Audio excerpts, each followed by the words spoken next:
সম্মানিত ভাইয়েরা আমার আল্লাহ রাব্বুল আলামিন পবিত্র কোরআনুল কারীমের ভিতরে সুন্দর করে জানিয়ে দিলেন, ইয়া আইয়ুহাল্লাযীনা আমানু কুতিবা আলাইকুমুস সিয়ামু কামা কুতিবা আলাল্লাযীনা মিন ক্বাবলিকুম লাআল্লাকুম তাত্তাকুন।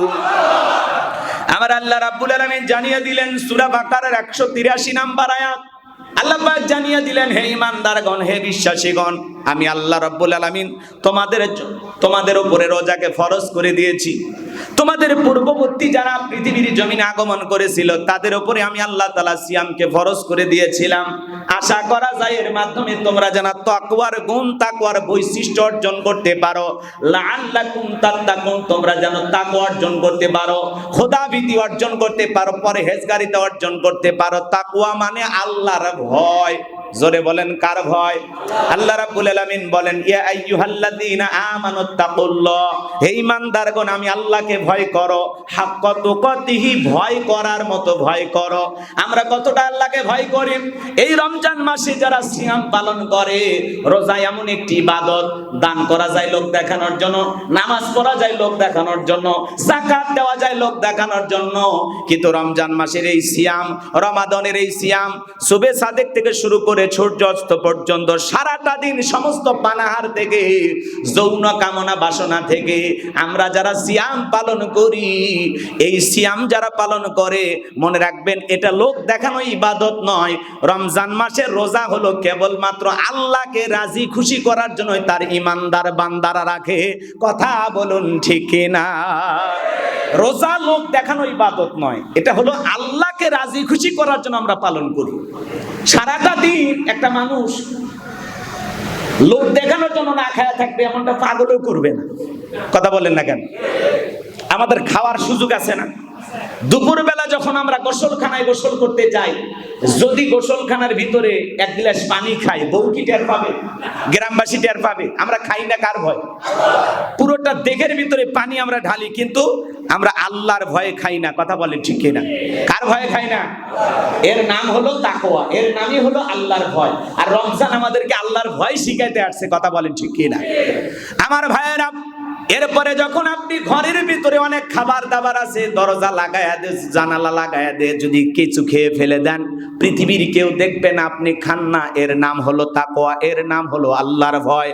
আপনি আমি যখন ইফতারের পূর্বে মুহূর্তে ছোলা বুট মুড়ি খেজুর নিয়ে নাড়াচাড়া করি, স্ত্রী প্লেটে দেই, স্বামী হয়ে আপনি স্ত্রী প্লেটে খাবার দিচ্ছেন, সন্তানদের প্লেটে খাবার দিচ্ছেন, বন্ধু বান্ধব সবাইকে খাওয়াইতেছেন, খাবার নাড়াচাড়া করতেছেন। ইফতারের 10 মিনিট আগে কোনো মানুষ যদি খেয়ে ফেলে দেয়, আল্লাহর কোনো ফেরেশতা সে গালে থাপ্পড় বসায় দেবে না, এই বেটা 10 মিনিট আগে কেন খাইলি, এখনো তো ইফতারের টাইম হয় নাই। কিন্তু কোনো মানুষ ইফতারের 10 মিনিট আগে কেন, 13 মিনিটে ইফতারে, কেউ 12 মিনিটেও খায় না। এর নাম হলো তাকওয়া, এর নাম হলো আল্লাহর ভয়। এই রমজান মাসে আপনি সিয়াম সাধনার মাসে তাকওয়া অর্জন করার ট্রেনিং দিতেছেন, আল্লাহর প্রিয় হওয়ার চেষ্টা করতেছেন, আল্লাহ ভীতি অর্জন করার জন্য চেষ্টা করতেছেন।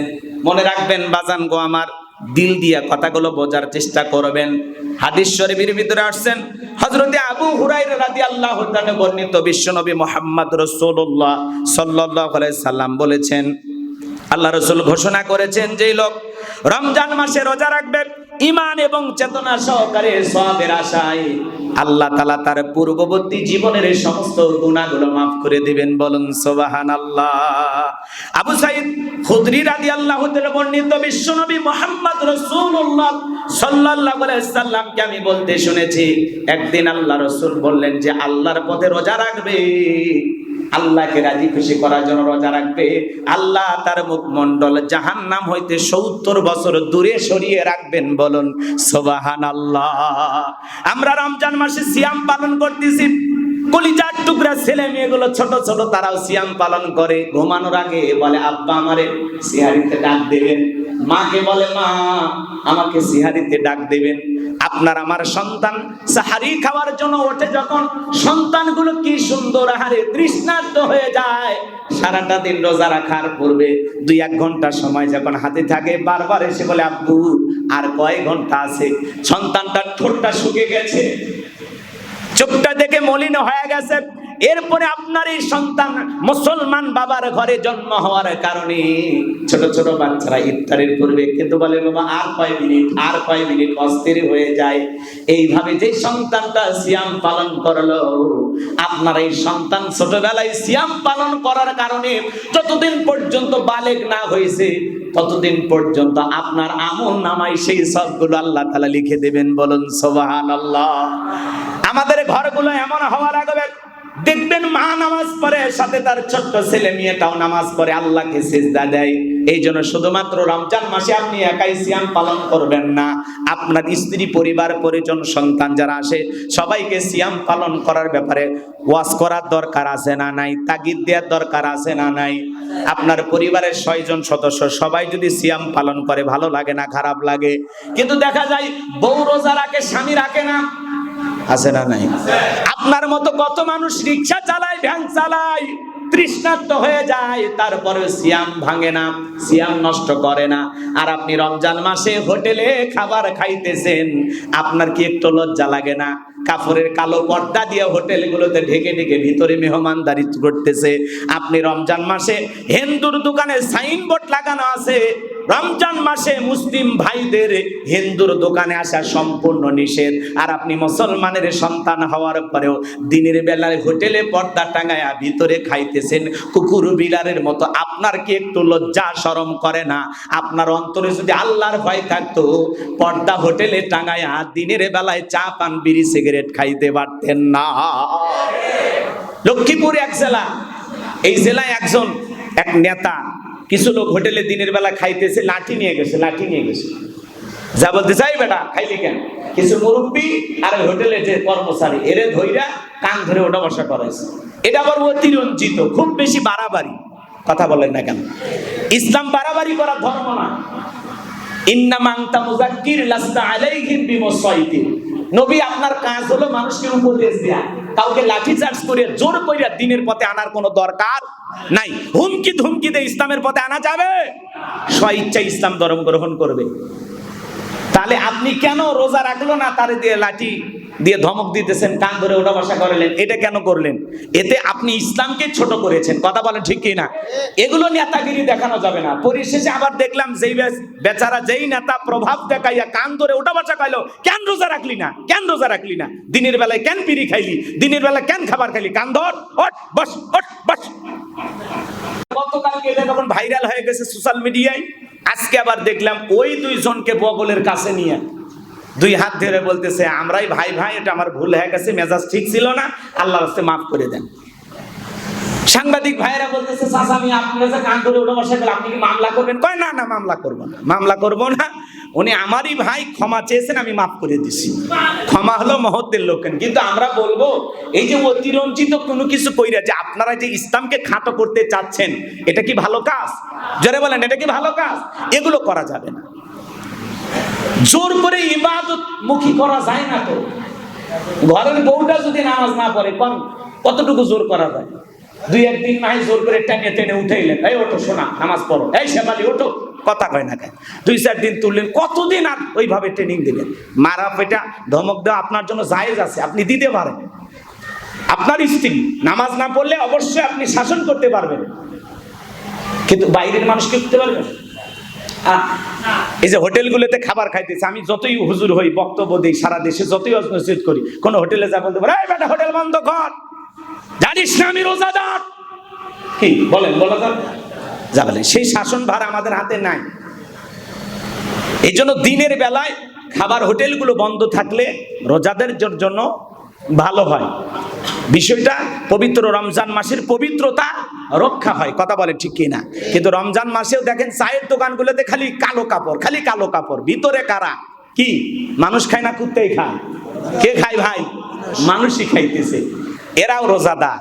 এরা রোজাদার, কথা কয় না, এরা রোজাদার। সম্মানিত হাজিরিন, এই জন্য আমি যে কথা বলতে চাচ্ছিলাম, দিল দিয়া কথাগুলো বোঝার চেষ্টা করবেন। কত মানুষ সারাটা দিন তৃষ্ণার্ত, রিক্সা চালায়, ভ্যান চালায়, মাঠে কাজ করে, শ্রমিকের কাজ করে, তারপরে রোজা ভাঙে না। ব্যবসায়ী ভাই সারাদিন ব্যবসা করে, অন্য মানুষকে খাবার খাওয়ায়, কিন্তু নিজে খাবার খায় না। এর নাম হলো তাকওয়া, এর নাম হলো আল্লাহর ভয়। কথা বলেন ঠিক কিনা? এই রমজান মাস আল্লাহ তাআলা আমাদেরকে দিয়েছেন, শুধুমাত্র নিজে খাইলে হবে না। রমজান মাসে যত বেশি দান সদকা করবেন তত বেশি সওয়াব, তত বেশি সওয়াব। অন্য মাসে 1000 টাকা দান করলে আপনি 70,000 টাকার সওয়াব পাবেন, কিন্তু রমজান মাসে যদি 1000 টাকা আপনি দান করতে পারেন, 7 লক্ষ টাকা দান করলে যে সওয়াব হয় তার চাইতে বেশি সওয়াব আল্লাহ তাআলা আমলনামায় দান করবে। বলুন সুবহানাল্লাহ। এই জন্য রমজান মাসে দুহাত খুলে দান করবেন, সদকা দিবেন। বাংলাদেশে এইবার ইফতারির সময় আলহামদুলিল্লাহ অনেক জায়গায় ইফতার মাহফিলে আমরা যাইতেছি, অনেক ভাইয়েরা ইফতারি আয়োজন করতেছেন আলহামদুলিল্লাহ। আমরা কি শুনেছি, একজন রোজাদারকে যদি আপনি ইফতারি করাইতে পারেন তাহলে পরিপূর্ণ একটি রোজার সওয়াব আল্লাহ তাআলা আপনার আমলনামায় দান করবেন। বলুন সুবহানাল্লাহ। তাহলে আমি যদি 30 জন রোজাদারকে ইফতারি করাই তাহলে 30টা রোজার সওয়াব, তাহলে আমার 30 ভাইয়ের 30, টোটাল 60টা রোজার সওয়াব আমি আল্লাহ তাআলার কাছ থেকে পাবো। সুবহানাল্লাহ বলেন। আর রোজা আল্লাহর জন্য, আল্লাহ বলেছেন রোজা আমার জন্য। আর রোজাদারের পুরস্কার কি দেব? আমি আল্লাহ, আমি আমার মতো করে দেব। বলুন সুবহানাল্লাহ। রোজাদারের পুরস্কার আল্লাহ তাআলা নিজেই দিবেন। এদিকে খেয়াল করেন, রোজাদারের দুইটা খুশি, একটা ইফতারের সময়। কোন সময় বলেন তো? সারাটা দিন রোজা থেকে যখন আপনি ইফতারি খাওয়ার জন্য একটু বসে থাকেন, বলেন তো কেমনটা লাগে? ভালো লাগে না? কিন্তু যে ব্যক্তি সারাদিন রোজা থাকেনি, 2-3 বেলা খাইছে, আবার দেখবেন সামাজিকতা রক্ষা করার জন্য দোকানদার কিছু ইফতারি নিয়ে বসে থাকে, বলেন ও তো সারাদিন রোজা ছিল না, কিন্তু ইফতারির সময় যখনই আজান হয়েছে খাওয়া শুরু করে দিছে। কি বলেন? চোর ভাব নাই? চোর ভাব নাই? এইরকম লোক আছে, একটা রোজাও রাখে না, কিন্তু ইফতারি প্রত্যেক দিন খায়। আর ওদের জন্য ইফতারি 180 টাকা 200 টাকা কেজি হয়। ওরা যদি না খাইতো 100 টাকা কেজি হইতো। কথা কর না কেন? এই খায় এরা, বেরোজাদাররা খায়। তো সম্মানিত ভাইয়েরা আমার, এই জন্য আমি যে কথা বলতে চাচ্ছিলাম, রোজাদারের দুইটা খুশি। লিসসাইমি ফারহাতানি, ফারহাতুন ইনদা ফিদরি ও ফারহাতুন ইনদা লিকা রাব্বি। রোজাদারের দুইটা খুশি, একটা ইফতারের সময় আর একটা হলো আল্লাহ পাকের দিদারের সময়। সুবহানাল্লাহ বলেন। রোজাদারদের সাথে আল্লাহ তাআলা সাক্ষাৎ করবেন। সুবহানাল্লাহ বলেন। রোজাদারদের জন্য স্পেশাল একটা জান্নাতের দরজা আছে, নাম কি? রাইয়ান। এই রাইয়ান নামক দরজা দিয়া শুধুমাত্র রোজাদাররাই জান্নাতে প্রবেশ করবেন। রোজাদাররা যখন জান্নাতে প্রবেশ করা শেষ হয়ে যাবে, চিরতরে জান্নাতের এই গেটটা লাগিয়ে দেওয়া হবে। এই গেট দিয়া আর কোনো মানুষ জান্নাতে প্রবেশ করবে না। চিৎকার মেরে বলুন সুবহানাল্লাহ। তাহলে সিয়াম কত বড় দামি একটা ইবাদত, সেই সিয়াম আমাদের পালন করা দরকার আছে না নাই? জোরে বলেন আছে না নাই? রমজান মাসে আমরা সিয়াম পালন করব, বেশি বেশি করে আমরা মানুষদেরকে ইফতারি করাইয়া রোজার সওয়াব করব, সব কামাই করার চেষ্টা করব। রমজান মাস ইবাদতের মাস, বোনাসের মাস, মৌসুমের মাস। যত বেশি ইবাদত বন্দেগী করে নিজের সওয়াবের অ্যাকাউন্টটা ভারী করা যায়, এই জন্য যত বেশি সওয়াব কামানো যায়, আল্লাহ পাক আমাদের সবাইকে রমজান মাসে বেশি বেশি করে দান সদকা করার তৌফিক দান করুন। জোরে বলুন আমিন। আর একটু জোরে বলুন আমিন। আর যদি পারি এই রমজান মাসে গুরুত্বপূর্ণ একটি ইবাদত, আমরা রমজান মাসে অনেকেই আলহামদুলিল্লাহ, আমাদের নায়েবে আমির মাওলানা আলমগীর হোসেন বিপ্লবী সাহেব, আমাদের আলহামদুলিল্লাহ আলমগীর হোসেন সাহেব আমাদের মাঝে উপস্থিত। আলহামদুলিল্লাহ আমাদের মাথার তাজ, আমাদের মুরব্বী মাজলুম জননেতা, সাবেক উপজেলা চেয়ারম্যান শিবগঞ্জ, আপনারা চেনেন তো? আলহামদুলিল্লাহ উনি এসেছেন। ওনারা আসরের পরে কথা বলবেন ইনশাআল্লাহ। তো শেষ কথাটা আমি যেটা বলতে চাই, রমজান মাসে আপনারা একটু হিসাব করে আল্লাহ রাব্বুল আলামিনকে রাজি খুশি করার জন্য একটু যাকাত দিবেন। আল্লাযীনা হুম লিযাকাতি ফাইলুন। যারা মুমিন বান্দা তারা সক্রিয়ভাবে হিসাব করে করে প্রত্যেক বছর কয় লাখ টাকার, কয় হাজার টাকা যাকাত আসে, কয় কোটি টাকার, কয় লাখ টাকা যাকাত আসে, হিসাব করে আপনাকে যাকাত দিতে হবে। এই রমজান মাসে যাকাত আদায় করার জন্য আমরা অনেকেই প্রস্তুতি গ্রহণ করে থাকি, কিন্তু এই যাকাত শুধুমাত্র শাড়ি-লুঙ্গির ভিতরে যেন সীমাবদ্ধ না থাকে। আমরা যাকাতের অর্থ 1-1.5 লাখ টাকা আসছে, আমরা একজন যে মানুষটা দুস্থ অভাবগ্রস্ত দেখে বুঝে সেই মানুষটার হাতে 1-1.5 লাখ টাকা একজনকে দিয়ে দেবো যে ভাই এই টাকাটা দিলাম, দিয়ে আপনি একটা কিছু করেন। সে দোকান করতে পারে, একটা রিক্সা ভ্যান কিনতে পারে, সে যেন স্বাবলম্বী হয়, সে যেন আর বেকার না থাকে। জাকাতের অর্থ দিয়া মানুষের কর্মস্থানের ব্যবস্থা করতে হবে। জাকাত ভিত্তিক অর্থনীতি যদি আমরা চালু করতে পারি, বাংলাদেশে 10 বছর সময় লাগবে না। ধনীদের কাছ থেকে তালিকা করে জাকাত আদায় করবেন, আর জাকাতের যে 8টা খাত আছে এই খাত অনুযায়ী তালিকা করে জাকাতগুলো বন্টন করবেন, তাহলে 10 বছর পরে বাংলাদেশে একজন গরিব জাকাত নেওয়ার জন্য খুঁজে পাওয়া যাবে না। বলুন আল্লাহু আকবার। এমন সুন্দর সমাজ যদি কায়েম করতে চান, তাহলে জাকাত ভিত্তিক অর্থনীতি চালু করতে হবে। এই সুদ ভিত্তিক অর্থনীতি চালু করে কঠিন কালেও বাংলাদেশকে কোনো নেতা দারিদ্র মুক্ত করতে পারবে না। আর এই সমাজে জাকাত ভিত্তিক অর্থনীতি চালু হবে সেই দিন, আল্লাহর কোরআনের সমাজ কায়েম করতে পারবেন সেই দিন। কথা বলেন ঠিক কিনা? এই জন্য কোরআনকে বাংলার পার্লামেন্টে কায়েম করার দরকার আছে না নাই? কোরআনে ওয়ালাদেরকে সমাজের নেতা বানানোর দরকার আছে না নাই? আল্লাহ এই জমিনকে কোরআন আর ইসলামের জন্য কবুল করুন। জোরে বলুন আমিন। আমরা অনেক রক্ত দিয়েছি দেশের মাটির জন্য, ভাষার জন্য, স্বাধীনতার জন্য, আমরা ইসলামকে প্রতিষ্ঠিত করার জন্য। আর একবার এই জমিনে রক্ত দিতে কারা কারা রাজি আছেন? 2 হাত তুলে আল্লাহকে দেখান। লিল্লাহি তাকবীর। আল্লাহ এই জমিনকে কোরআন আর ইসলামের জন্য কবুল করুন। চিল্লা বলুন আমিন। ওয়া আখিরি দাওয়ানা আনিল হামদুলিল্লাহি রাব্বিল আলামিন।